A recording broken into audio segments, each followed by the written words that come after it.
શ્રી મહાપ્રભુજીના બેઠકજી પર ધોતી ઉપરણા સમર્પિત કરીએ. શ્રી મહાપ્રભુજીને મેવો મિશ્રી ભોગ ધરીએ.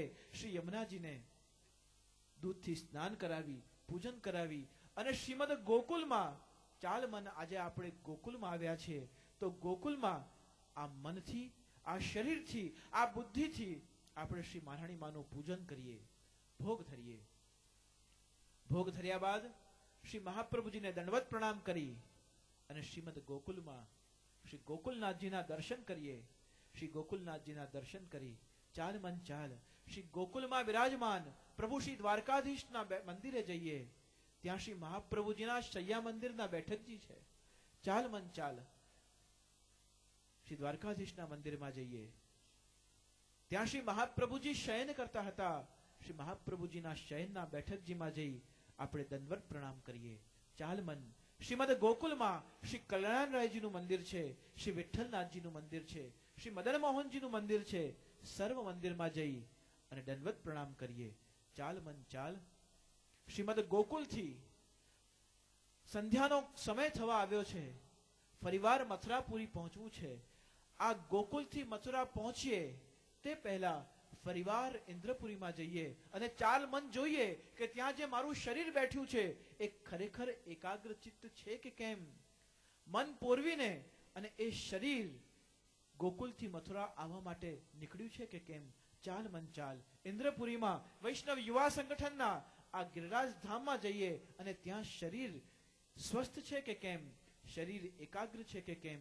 ચાલ મન ચાલ આ ગિરિરાજ ધામમાં જઈ ઇન્દ્રપુરીમાં જઈ અને ફરીવાર શરીરની મુલાકાત લેતા આવીએ. સૌ ધીમે ધીમે ધીમે ધીમેથી શ્વાસ છોડીએ. જે શ્રી યમુનાજીનું પૂજન થયું છે, જે શ્રીમદ ગોકુલમાં મહાપ્રભુજીના દર્શન કર્યા છે, એનું ધ્યાન કરતા કરતા ફરીવાર ધીમેથી આંખ ખોલીએ અને શ્રી ગિરિરાજજીના તળેટીમાં આપણા શરીરને મહેસૂસ કરીએ.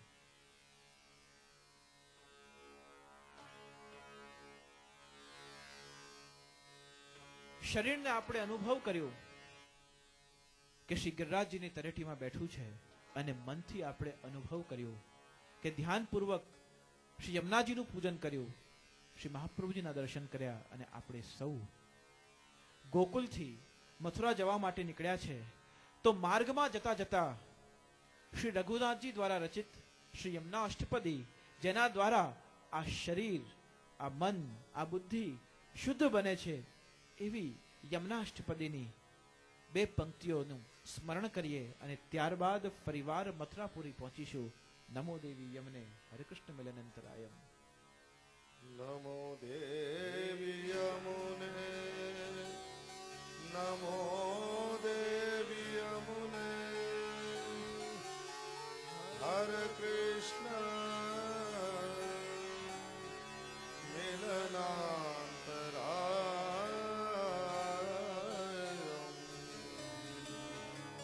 નમો દેવી યમુને, નમો દેવી યમુને, હરે કૃષ્ણ મિલનાંતરાયમ. શ્રી રઘુનાથજી વિનંતી કરી રહ્યા છે કે નમો દેવી યમને, હે મારાણી માં, હરે કૃષ્ણ મિલનંતરાયમ. મારા અને મારા પ્રભુ વચ્ચે ક્યારેક મારો સ્વભાવ અંતરાય બને છે, ક્યારેક મારો સંગ અંતરાય બને છે, ક્યારેક મારી બુદ્ધિ અંતરાય બને છે, ક્યારેક મારો સ્વાર્થ અંતરાય બને છે, ક્યારેક કોઈક પરિસ્થિતિ અંતરાય બને છે. અલગ અલગ રીતે મને મારા પ્રભુથી કોઈક ને કોઈક બાધા અને કોઈક ને કોઈક અંતરાય બનતું આવે છે. હે મહારાણી માં, હે શ્રી યમુનાજી, આપના ચરણે એક જ વિનંતી, નમો દેવી યમને, હરે કૃષ્ણ મિલનંતરાયમ. કૃષ્ણને પ્રાપ્ત કરવામાં જે મારા જીવનમાં અંતરાય બનતા હોય, હે યમુનાજી, આપના ચરણોમાં વિનંતી છે કે એ અંતરાયોને આપ હરણ કરો, એ અંતરાયો મારા દૂર થાય. આપ મારા ભક્તિ સંગિની બનો, આપ મારા ભક્તિ સહચારિણી બનો અને ભક્તિના માધ્યમથી મારા પ્રભુને પ્રાપ્ત કરવામાં આ જીવન, આ શરીર, આ મન સર્વ કંઈક લાયક બને. તે માટે શ્રી યમુનાજી આપ એવી કૃપા કરો કે હરે કૃષ્ણ મિલનંતરાયમ, મારા તમામ અંતરાયો દૂર થાય અને આ શરીરથી જેનો સંબંધ મેં પ્રભુથી સ્થાપિત કર્યો છે, આ જ શરીરને પ્રભુની પ્રાપ્તિ થાય, પ્રભુના ચરણોમાં અનુરાગ થાય, તે વિનંતી કરતા કરતા કરતા આપણે શ્રીમદ ગોકુલથી મથુરાજી તરફ આવ્યા છે. મથુરા શહેરમાં પ્રવેશ કરી ચૂક્યા છે અને ધીમેથી આપણે આ જ મંડપમાંથી ફરીવાર શરીરને છોડીને અને મથુરાજીમાં પ્રવેશ કરવાનો છે. જે પદ્માસનમાં આપ બંને ભુજાઓ નીચે મૂકી સીધા આસનમાં બેસી અને એક ઊંડો શ્વાસ લેવો છે અને ઊંડો શ્વાસ લેતી વખતે એવો અહેસાસ કરવું છે કે યમુનાજીનું પૂજન આપણે કરી ચૂક્યા છે અને શ્રી યમુનાજી આપણે સાથે બિરાજી રહ્યા છે. એ યમુનાજીનું જલ આપણા શરીરમાં પ્રવેશ કરી ચૂક્યું છે અને આપણે એ અનુભવ કરવો છે કે શ્રી યમુનાજી આપણા શરીરમાં બિરાજી રહ્યા છે. શ્રી યમુનાજી આપણા અંદર પ્રવેશ કરી ચૂક્યા છે અને આ શરીર ગોકુલથી મથુરા પહોંચી ચૂક્યું છે. એક ઊંડું શ્વાસ આપણે લઈએ. નમો દેવી યમને હરે કૃષ્ણ મિલનંતરાયમ, નમો દેવી યમને હરે કૃષ્ણ મિલનંતરાયમ, નમો દેવી યમને હરે કૃષ્ણ મિલનંતરાયમ. ચાલ મન ચાલ. આ ઇન્દ્રપુરી ગિરિરાજજીની તરેટી આ ગિરિરાજ ધામને છોડી ફરીવાર મથુરાજીમાં પ્રવેશ કરીએ. મથુરાજીમાં પ્રવેશ કરતાની સાથે અનેક પ્રકારના દુકાનોને જોઈ આ મન હવે મથુરામાં પ્રવેશ કરી રહ્યું છે. શરીર તો વડોદરા હશે પણ મન હવે મથુરાપુરીમાં પ્રવેશ કરી ચૂક્યું. સંધ્યાકાળનો સમય છે. મંદ મંદ શીતલ પવન ચાલી રહ્યો છે. ગૌર મહારાજે કહ્યું કે विश्राम घाट पे